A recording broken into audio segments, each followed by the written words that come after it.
Welcome to our Holy Week devotional. It's Palm Sunday, and today we're talking about the power of failure. The story of Palm Sunday is a story about the lengths that people will go to feel like they are winners. It is a story that demonstrates the way that we as people long to embrace the success of victory, and the way that Jesus is wholly unpreoccupied by it. On the one hand, we have the people gathered for a parade, which is nothing if it's not a collective celebration of winning. They line the road with their cheers and enthusiastic waving, ready to watch their victorious leader ride through the streets on his valiant horse, sword on display, magnificent, having emerged from battle, so that he may now lead them in victory and power. In the same way that we celebrate the 4th of July every year with a parade, in the same way that the winning Super Bowl team fills main avenues or waterways with celebrating, the people who are at that first Palm Sunday parade are there to revel in their success, and they look to the one in the center to lead them, to spur them on, in feeling, if only for a moment, like they are powerful and superior.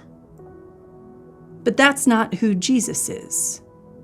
And it's not who Jesus will lead them to be either.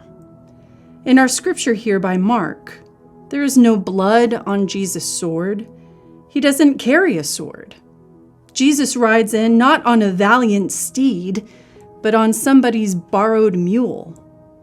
When the time comes for Jesus to do something dramatic, when he's supposed to go into the temple and offer sacrificial thanks to God for all God has done for him and for all that God will still do, Scripture says that Jesus arrived, looked around at everything, and as it was already late, he simply left to go spend time with his friends. No matter how much lust for winning the people demonstrated, no matter how much they cheered him into the position of being their champion, to be their warrior, Jesus would not engage their thirst for victory.